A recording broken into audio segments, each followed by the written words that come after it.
Bulldozer کے خلاف supreme court میں مقدمہ آپ لڑیں گے، تقریر میں کروں گا۔ 60 لاکھ آسامیوں کو شہریت آپ دلوائیں گے، تقریر کوئی اور کرے گا۔ پرسر اللہ کی حفاظت آپ کریں گے، خطاب کوئی اور کرے گا۔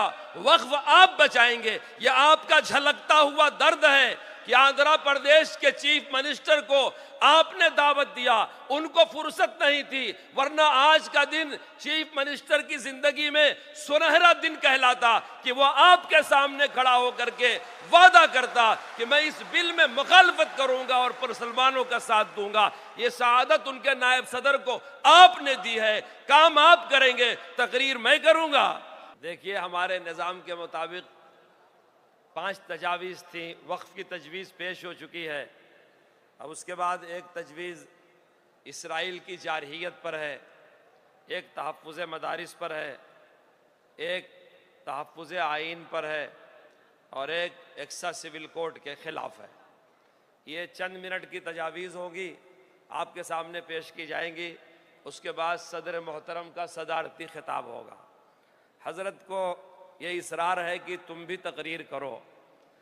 یہ میرے لیے سعادت ہے، حضرت کی شفقتیں نوازشیں ہیں کہ حضرت نے فرمایا تم بھی تقریر کرو۔ حالانکہ آپ شروع سے ہی میری سما خراشی برداشت کر رہے ہیں، مگر میں کہتا ہوں کہ ہم لوگ تقریریں سننے نہیں آئے ہیں، تقریریں کرنے نہیں آئے ہیں، ہم تو آپ سے پیغام لینے آئے ہیں، آپ کے اشاروں پر آئے ہیں، اور ہم کچھ فیصلہ کر کے آئے ہیں۔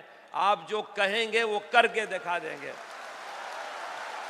آپ ہی نے فرمایا تھا کہ مسئلہ ہندوستانی مسلمانوں کے وجود کا نہیں ہے، ہمارا وجود تو ساری کائنات کو مسلم ہے کہ ہم ہندوستانی ہیں، ہندوستان کے شہری ہیں، مسئلہ ہمارے حقوق کا ہے۔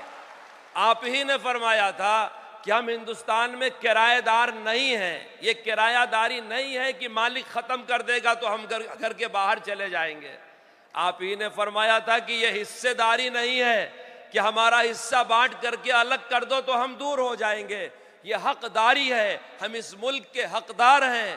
ملک کی ہواؤں پر، فضاؤں پر، پہاڑوں پر، دریاؤں پر جس ذرے کو ہندوستان کہتے ہیں، اس ذرے ذرے پر ہمارا سب کے برابر حق ہے، بلکہ سب سے بڑھ کر ہمارا حق ہے۔ کیوں؟ اس لیے کہ ہمارے باپ آدم علیہ السلام یہیں آئے تھے۔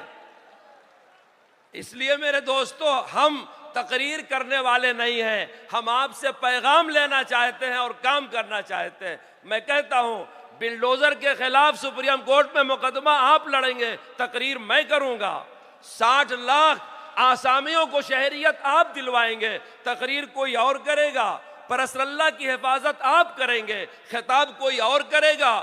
وقف آپ بچائیں گے۔ یہ آپ کا جھلکتا ہوا درد ہے کہ آندھرا پردیش کے چیف منسٹر کو آپ نے دعوت دیا، ان کو فرصت نہیں تھی، ورنہ آج کا دن چیف منسٹر کی زندگی میں سنہرا دن کہلاتا کہ وہ آپ کے سامنے کھڑا ہو کر کے وعدہ کرتا کہ میں اس بل میں مخالفت کروں گا اور مسلمانوں کا ساتھ دوں گا۔ یہ سعادت ان کے نائب صدر کو آپ نے دی ہے، کام آپ کریں گے، تقریر میں کروں گا۔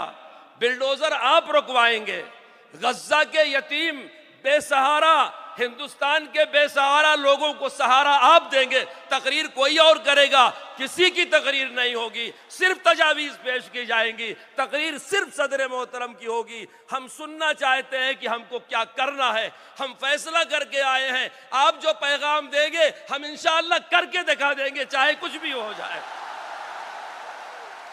اب میں تجویز پیش کرنے کے لیے تحفظ آئین ہند سے متعلق جناب پروفیسر نصر اللہ بادشاہ صاحب سے درخواست کرتا ہوں۔ یہ ہماری ورکنگ کمیٹی کے ممبر ہیں، مدراس سے تشریف لائے ہیں۔ میں نے پہلے ہی عرض کیا کہ اسٹیج پر تنظیموں کے لوگ، عمائدین، ذمہ داران، پورے ملک کا مغز بیٹھا ہوا ہے، تشریف لائیں گے اور وہ تجویز پیش کریں گے۔